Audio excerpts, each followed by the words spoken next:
Srimati Supriya Sule ji. Thank you, sir. I stand here to support the energy conservation bill, sir. So this entire journey of the energy is a long drawn journey globally. And I appreciate all the inputs on Friday made by the Honorable Minister, where he talked about the mixed basket that you're creating. I only seek a few clarifications from the Honorable Minister as a concerned citizen and as a concerned parliamentarian of this August House. So there was a story in the newspaper last week, I stand corrected. It says that India has dropped its target of establishing 500 gigawatt of renewable capacity by 2030, giving itself a flexibility of 50% of power from non-fossil fuel sources.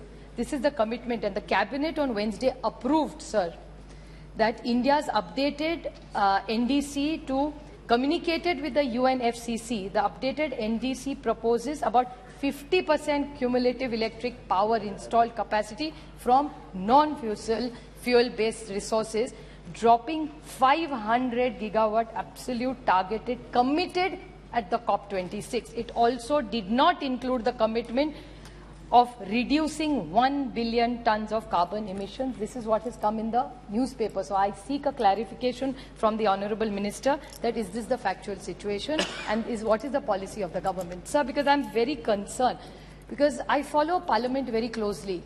I'm fortunate enough to be here and to hear very illustrious ministers speak exceptionally well. And last few weeks during question hour when the House has functioned, renewable energy has been talked about in a very positive manner, but at the same time, the coal ministry has also been very, very energetic and enthused by the work they are doing. They are talking about coal, they are talking about the mines, how well they are doing, how much more generation has to be done, ultra projects by the government. So I humbly ask the government that what is the true policy of this government? Here you are going into mines and cones aggressively and telling how transparently it has been done, which is wonderful. Transparency is good for the nation, sir. But I think they are misleading the Honorable Prime Minister, because both the mantralayas are giving completely conflicting information because they are contradicting each other. So I feel very, very concerned. So if you could kindly give me a clarification. Sir, I come from a background of a rural and an urban constituency, and actually this entire story energy started really from the sugar factories in Maharashtra, where renewable energy was really started. And in the objects and statements, you have said that you are looking at green hydrogen, green ammonia, biomass, ethanol, which is all wonderful. I'll seek a clarification on biomass from my little knowledge about, I have very little knowledge on power. But I would like to seek a clarification that both biomass has seen a lot of NPAs in investment, that are lobbies globally, sir, for this kind of matter, is what magazines and information says. So what is the position of Government of India on biomass? Because you've talked about this. And somehow biomass has not delivered the superior results that we have seen, like in ethanol. So if you could kindly clarify in the larger interest of the nation. And the other points are for solar. We are all for solar. We are very happy you're working so much in solar. I have to seek few clarifications from the Honorable Minister that in the land acquisition of solar plants, you normally give 1 year to a project. It takes 6 to 9 months to just acquire the land, because it's thousands of acres that they need, that too directly from the farmer. It's so hard to do land acquisition. So why doesn't Government of India work closer with the states like we used to do for MIDCs? So why don't you use the MIDC model for land acquisition? This is just a suggestion to the government to improve the scheme. Because what happens is you give only 1 year or 18 months to the person who's doing, because in your own reply last week in Parliament, you have said that most of the renewable energy projects in this country are done by private sector, and developers select it through a transparent bidding process. Very good, this government is very transparent. We are very proud and compliment them on their thing. But at the same time, is the policy really helping the person who is putting his own money? So land is a big challenge. So what intervention will the government do to make sure that the land government helps, like an MIDC, something similar? Is that possible? Second, during this COVID time, they have given a blanket extension to the windmills, which is a very good thing. Congratulations to the government. So because of the supply chain distribution, if in the renewable energies you have given it to the players, the investors of wind, why not do it same to the solars? They have also been similar. They are doing renewable energy. So why this step treatment given to solar? I mean, everybody should be treated. Everybody's been through challenges. So why does solar not get this same is my question to the Honorable Minister. Another big policy intervention which I'd like to ask the Honorable Minister. This government initially was doing a great job in all these bids. Now, in the last 6 to 8 months, you have changed a small policy, and this is purely from the newspapers. I can table wherever I've got this information from. When you get an L1, normally you give it to the L1. You all have started reverse bidding. Now, because of that, the viability becomes a big issue. Already he has delayed because of the land. And the last 6-8 months, most of these private developers, and the reason I'm saying private because you yourself in your reply has said that all private people are only doing this business. So it's not that I'm speaking for some private agency. I'm going purely by the policy of the government and what has come in the question hour. So what is your stand on this? So will you, between this L1, then what's the point of L1 if you're doing reverse bidding? And the whole thing is the country is going to get affected, the consumer is going to get affected. So if you could clearly give me an answer on this policy thing.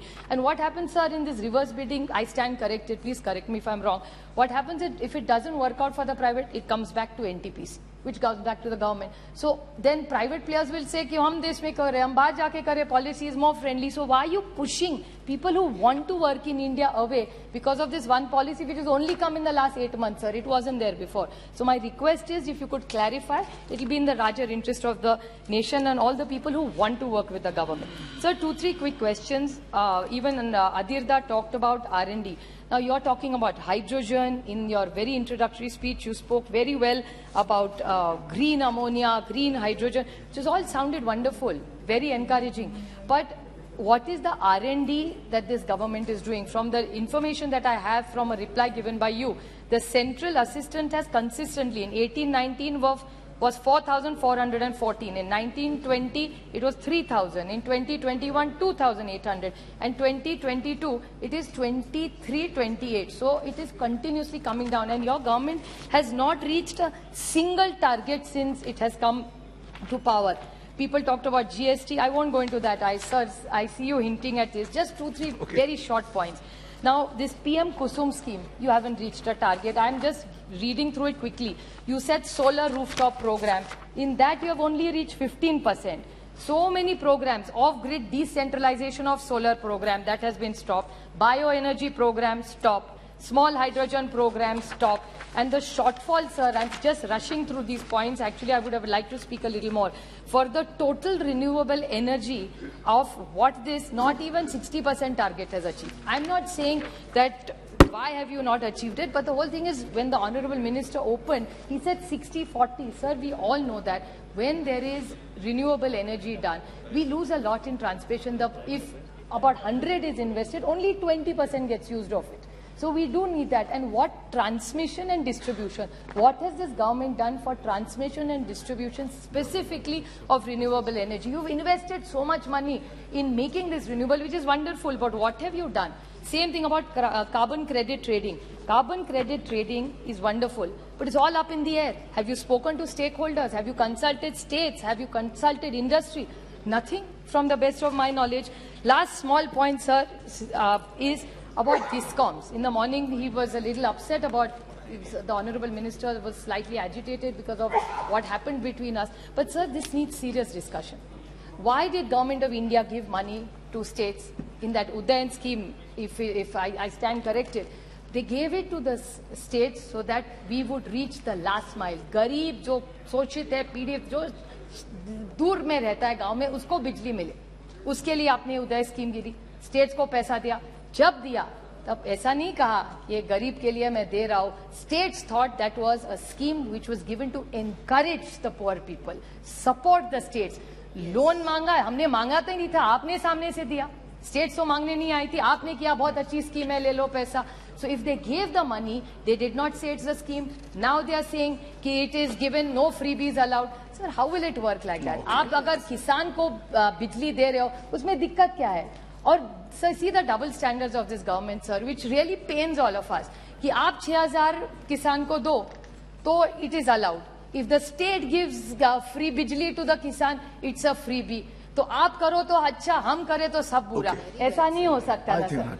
So if you are giving 6,000 to them, we are happy, we compliment you, we congratulate you. अच्छी बात है. मैं तो कहती 6 का 12 करो, 12 का 18 करो, कोई नहीं, अच्छी बात है. You give it in their account, but why is this government anti-electricity only in the states? Sir, if you could kindly clarify all these points. I just, last one line, sir, I would just like to make a last point. I've cut all my other points. Is what government really needs to do is have a clear-cut policy. There is no, they keep changing policies every few months. That's why people are very anxious. And we need a wind and solar storage hybrid model. These models that we are working on are not going to work. We need a hybrid model, and that's what this government needs to lead. We are willing to work with them, but please give clear clarifications in the reply at policy level. Thank you, sir. धन्यवाद सभापति महोदय. जब भी हो ना sir तो रोकना हो तो उसके 10 मिनट पहले हमको बता दीजिए.